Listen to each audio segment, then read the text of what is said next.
Hello guys, good afternoon. It's your boy, it's your homie, it's Babes Vlogs TV. Okay, guys, good news ngayong araw sa lahat ng biktima ng extrajudicial killing ni former President Rodrigo Roa Duterte. Ngayong araw, nagpunta rito ang ICC at saka may kasamang Interpol at aarestuhin na si PRRD, former PRRD. Okay guys,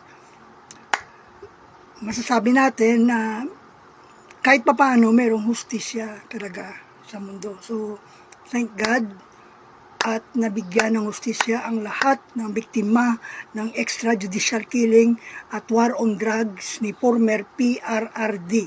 Okay?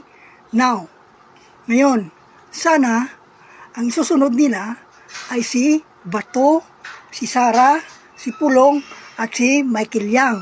Okay? Sana. Okay? Guys, that's it. Follow, subscribe, comment, share. Hallelujah.